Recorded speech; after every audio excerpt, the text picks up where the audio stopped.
Tom Hooper's latest film takes a sensitive and poignant look at the transgender community and homosexuality.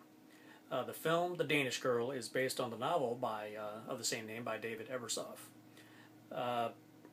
It follows the lives of Gerda and Einar Wegener, who are an artist who live in Copenhagen of 1925. And they seem, when we first meet them, they seem like a normal couple. And then one day, Gerda asks Einar to model some clothing for her so she can finish her painting. And that moment sets into motion an incredible and powerful love story of one man, Einar, trying to come to grips with his latent homosexuality and his desire to become a woman, Lily. The film follows these two in a very, very touching and moving love story that proves that not just the individual who's trying to come to terms with who they really are, but also the people who love them. It's a powerful thing to see how a married couple, which topically is what we see in the Jenners with Caitlyn Jenner. Here we see the effects that this change in Einar has on his wife, Gerda. Now, when she first discovers his desires to wear women's clothes, she just rolls with it and finds it rather sexually appealing. But then it starts getting out of hand, and she starts worrying that her husband is going off the deep end. But she knows there's something more there. And as the film progresses, she learns, as we learn, that Einar thinks he's a woman and believes he's a woman inside, and that he's a woman trapped in a man's body. And there's really now no way for him to turn back to what he was. He must become who he truly is, and that's what this film is embracing. That the risks and the dangers of coming out and taking hold of who you truly are, regardless of how unpopular and strange or unattractive or repulsive as it may seem to other people. What's inside is you, and that is what needs to come out. And that's what this film embraces. And how this bond between husband and wife is so strong that the wife is able to support her husband to go through this operation, even though she knows that in the end this is going to end their relationship as they know it.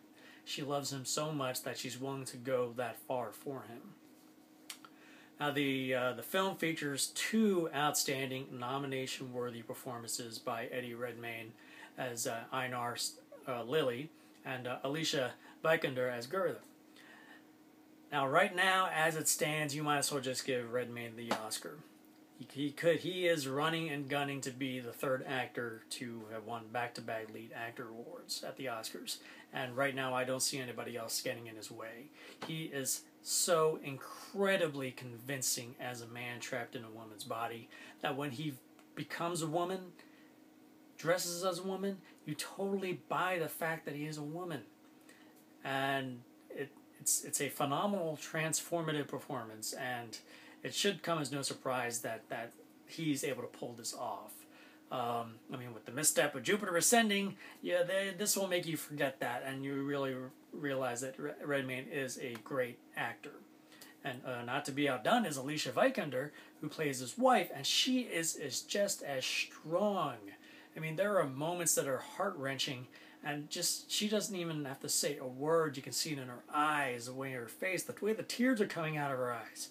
You can totally understand everything that is going through her mind. Tom Hooper and the screenplay by Lucinda Coxon approach things very sensitively and, unfortunately, rather conventionally. It doesn't really go beyond what needs to be shown, or it just flats out tells the story as is. I mean, it's not trying to be flashy or anything. It's just like, there you go. There's really, it's, yes, it's dramatic at times and engaging at times, but it just seems like it just needed a little more oomph to it. It's very straightforward and like I said, kind of conventional, which is unfortunate. The film also features Matthias Schoenaerts, who you'll probably recognize from Bullhead, and he's quite good as Hans, an old friend of Einar, who is now Lily. But the film overall, I remember Still Alice with Julianne Moore. I did not like that movie. I found it very condescending, very, very excessively melodramatic, very false. Every moment in that movie just felt like it was just there just to wring some emotion out of you, and you feel manipulated to do so. And I just did not like that movie. Danish Girl does not sink to that level, but at least the emotional moments ring true here. And the only time it actually reaches a seemingly a little excessively melodramatic moment is in its third act, where Lily goes through the operation to finally fully become a woman. But that doesn't really destroy the movie per se. It's just that overall, dramatically, it's good. But the performance-wise are far better than the film, and it's too bad the film did not live up to those performances. So I would highly recommend seeing the film for the performances alone. I mean, the story is engaging and compelling, but it just, like I said, it's just a little too conventional and too straightforward. So, Tom Hooper's The Danish Girl, I would give a 6.5 out of 10. 6.5 out of 10. Fantastic performances, but a very conventionally told story. But it is a very engaging and fascinating story, and probably the book may be better than the movie itself turned out to be. So were you looking for, have you heard of The Danish Girl? Were you looking forward to The Danish Girl? Please comment below and let me know. If you like my review, please hit that like button, and if you subscribe to my channel, please do so by clicking below. If you do, you can stay on top of my reviews as they come in. So, until next time, we'll see you at the movies.